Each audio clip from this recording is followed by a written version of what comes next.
What is the key to preparing and eating safe, yummy meals? Keeping a clean scene. You can't see, smell, or taste the germs that cause illness. People trained in cleaning and sanitizing are the foundation for safe food production and processing. From food production plants to your home, everyone in the process of making food has an important role to play in food safety. People trained in cleaning and sanitizing are critical in safe food production and processing. Cleaning removes soils from surfaces, while sanitizing greatly lowers the amount of germs on surfaces. Wherever food is cut, chopped, packaged, or canned, these surfaces must be cleaned and sanitized. At the grocery store, associates clean and sanitize all surfaces foods contact, even in back rooms that you don't see. What can you do to keep a clean scene at home?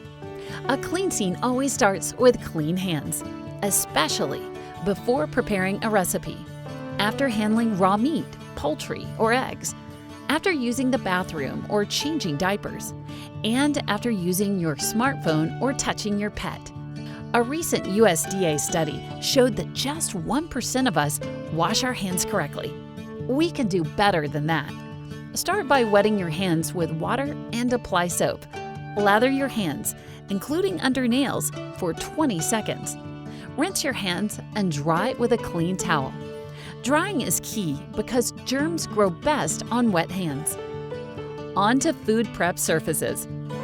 Wipe down your kitchen counters with hot soapy water and wash cutting boards, utensils, and serving plates after they touch raw meats, poultry, seafood, or eggs. Dish towels and sponges may have the most germs out of any object in your kitchen.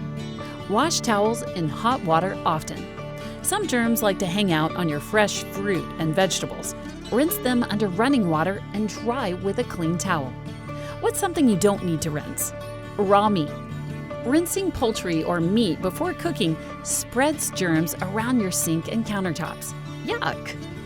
Food safety is a team effort. Keep a clean scene at home and don't let germs ruin your dinner. Find out more about a clean kitchen at fightbac.org and storyofyourdinner.org.